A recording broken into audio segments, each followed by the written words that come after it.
If you've ever wanted to know what it's like to be a school speaker, I'm going to bring you across the country over a 48-hour period. I'm off to the airport. It's like 4:30 in the morning. You know, I used to complain when I was teaching. I used to complain a lot that my commute to work was an hour to work, an hour from work. Well, as a school speaker, business owner, things are a little different. Today I'm flying 3 hours to Vancouver. I then have a 3-hour layover in the airport where I catch a 30-minute flight to Victoria. Once I get to Victoria, I have a 3-hour drive up the island. Yeah, it is a busy day, busy travel day. I speak tomorrow morning at a school, K-4 audience, then a grade 5 to 7 audience. I'll bring you along, show you what it's like, what to expect, all those good things. But for right now, I gotta find out where I'm parking, and I'll see you in the airport. We got through security. That was actually really quick, really fast. I guess there's not too many people like me flying at 5 in the morning trying to save $27, but here we are. What I do these days is I typically get to the airport a little bit early to practice. You know, when I first became a speaker, I was super pumped to be at the airport because I never was. So it was like I'd go into every single shop, look around, just be like, wow, I'm in an airport. Now that's completely worn off, and now I use the airport to my advantage. Here's what I mean, is there's nothing to do here. So what I do is I walk back and forth the length of the airport again and again. And I wait until I'm like the last person to board the flight, because what I'm doing is I'm practicing, I'm rehearsing the speeches, those parts in my speech where I stumble over, I mess up my words, I'm not as confident, I'm always going over it. How can I make it 1%, 2%, 3% better? So that's what I'm doing here. So I'm just gonna do laps, back and forth, rehearse the speech. At home, there's distractions, there's things I'd rather do. I procrastinate this part. But at the airport, man, there's nothing to do other than practice. So sometimes when you're a speaker, is you have to make these kind of like dead spots of time work for you instead of just like wasting the time. So, time to practice.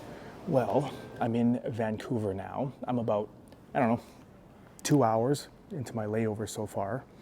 Since I've landed, I've gotten the all-important Starbucks coffee. Those 3 a.m. days start early. And these 2 hours, I put on my Apple Watch, time to walk, and all I've been doing, well, they're over here now, but it's no big surprise. But all I've been doing, speech notes, back and forth, just like at the home airport, going over the notes. And when I do this, it's like I have this whole new appreciation for like artists and comics, because they essentially say the same thing on stage over and over and over, and that's basically what I'm doing. And I find too, the more I do this, as boring as it is, when I hit that stage, I am way more confident because I've just put in way more reps. Had I not been practicing right now, I'd be kind of nervous. Even though I've done it so many times, it's just put in the boring reps. One thing I wish I would have known before I became a speaker is just how boring it really is. No, let me correct that. It's boring if you want to become great. It's very little time spent on stage, and it's a whole heck of a lot of time of wandering airports, saying things in your mind, recording yourself that sound a lot like again and again. Anyway, my flight to Victoria is going to leave in about 50 minutes, and I'll see you from the road.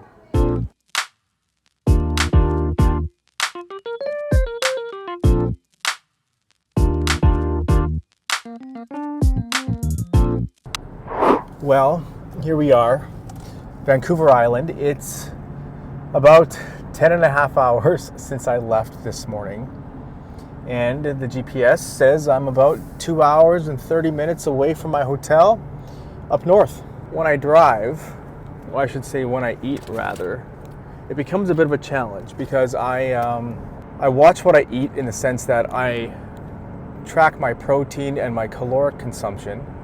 So eating on the road, it's got its challenges. but it's also, it's not fun. Example, when I arrived at the airport and jumped in the car, it's time for my snack, and I pack these in my carry-on every time I come, and it's these Jack Link's turkey snacks, so that's kind of my lunch, not the healthiest, but the protein and calories are there. I keep expenses as low as I can. So things like the flight, car rental, like the flight, I don't care where I sit. I really don't. Back of the plane, middle of the plane, whatever. I'd rather be at the front, but it's no big deal. As long as I get to the place safely, I'm good. Same thing with the car rental. This is like the cheapest option. Kind of lucked out. And even the hotel. It got good reviews, but again, I'm not doling out all this cash for a hotel. The key is to make this as economical as possible so I make the best profit as possible. Now, like I was saying, I got 2 hours and some change ahead of me up this highway. And when I first started speaking, I would just listen to like sports talk radio, still sometimes do. But to kind of get with the theme of being ultra boring, I suppose, guess what I do is I spend about 50% of the time replaying my speech in my head. What's different though is when I practice in the airport, I have my phone on me and I have my slideshow and I kind of read the presenter notes. But now that I'm here, I have no notes. So I'm mentally playing the slides in my mind. So it's like a level up for when I present tomorrow. The other 50% of the time, what I'll do is I'll listen to a podcast, but I'm very selective with what I listen to. One of the best uses of my time when I travel, if I'm not practicing, is to listen to other great communicators. So right now, I've been listening to a lot of Billy Graham sermons. Preachers are excellent orators, and I listen to the best. And being a Christian myself, it's something I love to do. And when I listen to these speakers, I'm mentally, if not subconsciously, picking up little tips for when I speak. Pauses, what words to emphasize, things like that. So again, it's not super glamorous. It's a cool drive, lots of cool scenery in Vancouver Island. But again, these 2 hours, it's not quite shut off the brain time. It's practicing, it's listening, it's fine-tuning those details. And I talk to students about living your greatness. And sometimes, if not all the time, finding your greatness, being the best you can be, is doing a lot of boring, repetitive work, like I've been saying throughout this video. So, next time you see me will be 2 or 3 hours in the future. I actually like to get to the school early.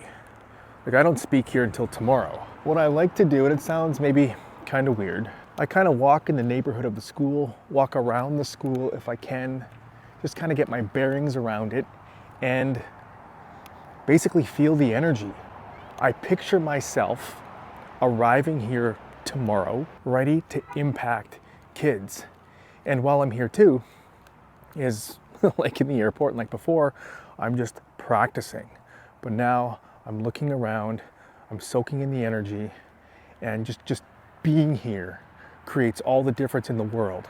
Now, I don't get a chance to do this at every venue, but when I arrive early, it's something I always like to do, just to take it up one more notch, to give it my all tomorrow. It's the next morning. By the time I got to the hotel, I was spent. That day of traveling will do that to you, plus the 20,000+ steps of walking airports, walking around schools, practicing, and all that stuff takes its toll pretty quick. So, fast forward to now, and I'm on the way to the school that I'll be presenting at shortly. A big reason why I eventually left teaching, although I loved it, was I kind of lost the spark. I didn't have that same excitement going into work every day. It's like I got a case of the blahs. Every day kind of seemed the same, and that's not fair to go into work for myself or my students. But what's cool about speaking is I've got those butterflies, that excitement back. Every time I approach a new school, a new gig, a new speech, I have those butterflies, that anticipation that I'm nervous slash excited slash just pumped at this opportunity. And it's that feeling that almost gets kind of, I don't know if addictive is the right word, but it's an awesome feeling, just having that surge of adrenaline every time you go to work. And that's one of the best parts of this job is, man, it's a lot of work to sometimes travel to a location, to travel on your tours, to be away from home. But when you get those butterflies like I'm getting right now as I drive into the school, man, it's a lot of fun. So I will see you at the school.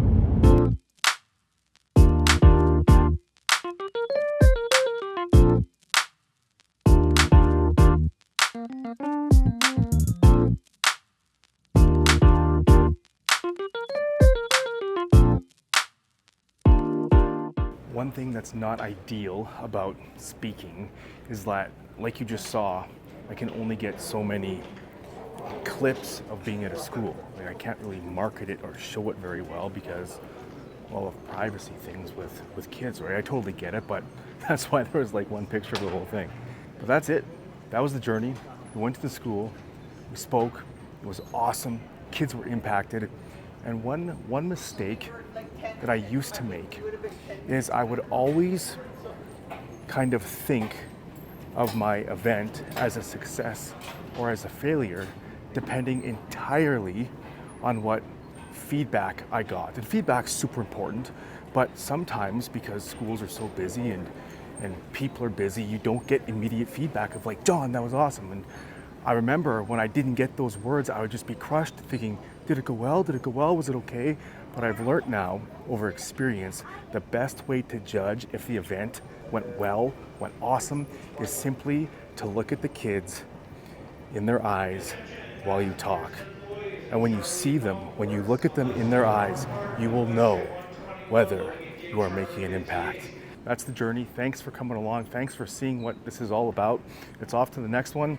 Do it all over again.